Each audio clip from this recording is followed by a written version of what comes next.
Olá, seja bem-vindo ao nosso programa. Começamos a caminhar por uma outra série de estudos bíblicos e estamos vendo o livro de Romanos, versículo por versículo. Acompanhe conosco. Hoje continuaremos com a introdução ao livro de Romanos, iniciada no último programa. Falamos sobre como comer a palavra, ou seja, como fazer com que ela entre em nós. O Salmo 23 usa esta mesma alegoria. Leia e confira o que acabei de falar. Divida o Salmo 23 em 20 pequenos pedacinhos. Depois de olhar cada pedacinho, faça um resumo chegando a 3 pontos principais. Estes 3 pontos principais falam do nosso relacionamento com Deus, o relacionamento mais importante que podemos ter. Procure compreender e aplicar este guia ao estudo da carta aos Romanos. É o que vamos procurar fazer juntos neste programa. Escolhi o livro de Romanos por 2 motivos. Primeiro, porque acho que o livro de Romanos é uma obra-prima do Novo Testamento. É a carta mais importante que Paulo escreveu. Dizem que Paulo sempre quis escrever esta carta. Aconteceu de enviar a carta para Roma, mas, na verdade, ele não escreveu especificamente para os romanos. Ele passou 2 anos nas prisões de Cesareia e da Palestina, enquanto os governadores eram substituídos. Durante todo o tempo que passou na prisão, ele teve tempo de sobra para pensar. Este apóstolo inspirado por Deus era um grande pensador. Ele foi um dos pensadores cristãos mais importantes que já viveram. Eu o imagino escrevendo esta carta no meio da noite, naquelas noites quando perdia o sono ou durante as horas que passou na masmorra.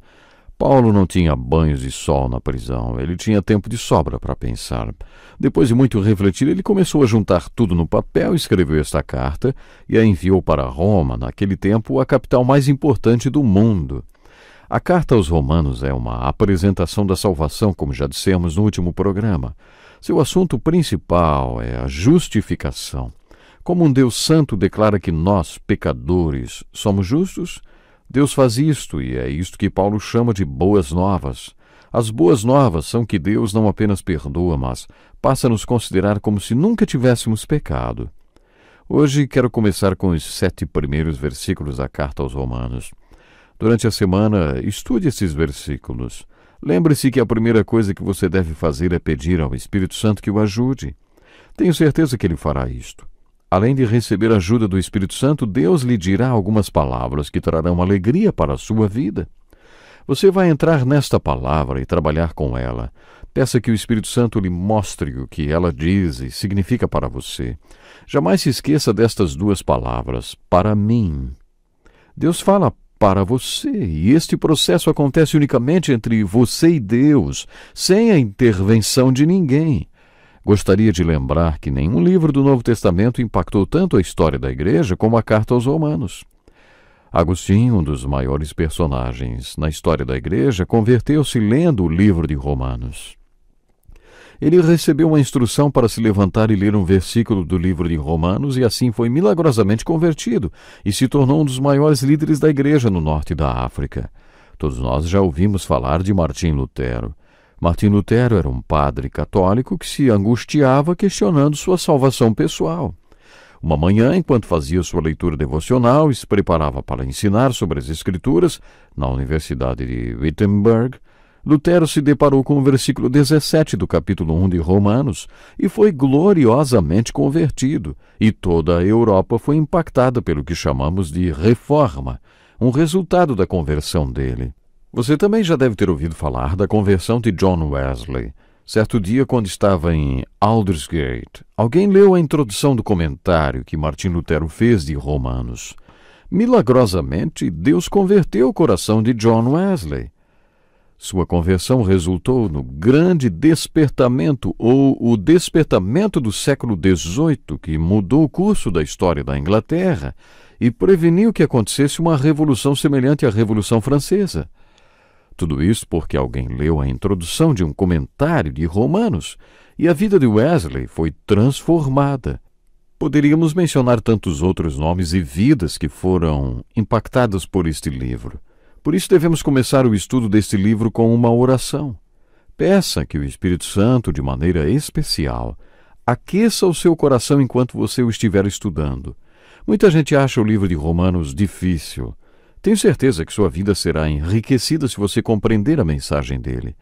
Paulo disse a Timóteo: procure apresentar-te a Deus aprovado, como obreiro que não tem do que se envergonhar e que maneja corretamente a palavra da verdade. Você está lembrado dos pedacinhos? Ele poderia ter dito isto a Timóteo. Estude as Escrituras, estude pedacinho por pedacinho. Bem rapidamente, vamos falar sobre os 7 primeiros versículos desta carta. Na verdade, a introdução vai até o versículo 17 do primeiro capítulo e a argumentação de Paulo começa realmente no versículo 18 e vai até o capítulo 15. Esta introdução é apenas uma saudação e se você estudar cada palavra desta saudação, ficará impressionado com a riqueza contida nelas. Naquele tempo, eles sempre iniciavam a carta se apresentando. Se você pegasse um pergaminho e o nome do remetente ou de quem estivesse escrito a carta estivesse lá no fim, você teria que desenrolar todo o rolo para descobrir quem a tinha mandado. Por motivos práticos, o nome do autor da carta vinha logo no seu início. Paulo se apresentou como servo do Senhor, servo ou escravo de Jesus Cristo. Ele já começa a carta citando Jesus Cristo. É impressionante. Nestes 7 primeiros versículos ele menciona Jesus Cristo 10 vezes. Ele não podia respirar sem falar em Jesus Cristo. Jesus Cristo significava tudo para Paulo. Ele iniciou a carta se apresentando como servo de Jesus Cristo, escravo de Jesus Cristo, que é o significado real desta palavra. Depois ele disse chamado para ser apóstolo. Era assim que Paulo queria ser reconhecido, como apóstolo, como aquele que tinha recebido um chamado para ser apóstolo. A palavra apóstolo significa enviado. Você descobrirá nas Escrituras, por exemplo, no Evangelho de Marcos, capítulo 3, que Jesus escolheu homens que ficaram com ele durante 3 anos e que depois foram enviados. Paulo não fez parte deste grupo. Depois da morte e ressurreição de Jesus Cristo, ele teve uma experiência na estrada de Damasco, contada no primeiro capítulo da carta aos Gálatas, na qual teve um encontro com Cristo ressuscitado. Este encontro mudou sua vida. Antes ele odiava Cristo. Ele era um religioso, um zelote que queria exterminar o cristianismo até que se converteu. E conforme ele mesmo conta na carta aos Gálatas, logo depois deste encontro, ele foi para a Arábia. Os estudiosos não sabem dizer se ele passou 3 ou 14 anos no deserto com Cristo ressuscitado. Ele mesmo conta: quanto ao que lhes escrevo, afirmo diante de Deus que não minto. Você poderá acreditar que tudo o que ele disse é verdade, que ele é o que alega ser, ou então o considerará um mentiroso, um impostor. Ele teve um encontro com o Cristo ressuscitado. Acho impressionante o relato que ele fez deste acontecimento em sua vida. Paulo afirmou que 14 anos depois ele se reuniu com os apóstolos pela primeira vez e que eles ficaram absolutamente convencidos de que ele era um apóstolo tanto quanto eles e lhe estenderam o seu companheirismo e amizade, reconhecendo que ele tinha realmente sido comissionado por Jesus para pregar para o mundo não judeu e eles, os outros apóstolos, para o mundo judeu. Eu sempre indago que Paulo falou que convenceu os outros apóstolos. O que ele falou? O que ele fez? Como conseguiu provar a autenticidade do seu chamado? Não há dúvidas quanto ao seu apostolado. Ele era tão apóstolo quanto os outros que estiveram lado a lado com Jesus. Por isso disse Paulo, servo de Jesus Cristo, chamado para ser apóstolo, separado para o Evangelho de Deus. Nós temos aqui conceitos incríveis, conceitos preciosíssimos, como a palavra servo, que vem do grego doulos, que significa escravo. Paulo considerava-se um escravo de Jesus Cristo, um escravo de livre e espontânea vontade. Ele estava pronto para servir a Jesus. A palavra separado tem um significado e conceito muito bonito. Ela significa que muitos anos antes do seu encontro com Jesus Cristo, Paulo tinha um horizonte em sua vida, uma visão, mas depois do seu encontro com Jesus Cristo, tudo mudou. Ele foi separado, santificado, quer dizer que ele se entregou exclusivamente ao Evangelho de Deus, como ele mesmo se referiu nestes primeiros versículos. Leia as Escrituras e mergulhe na vida deste grande apóstolo. E quando você estiver estudando a vida de Paulo, faça a seguinte pergunta: Paulo, quantas horas você trabalhava por dia? A resposta seria: separado para o Evangelho de Deus, quer dizer 24 horas por dia. Ele só pensava em pregar.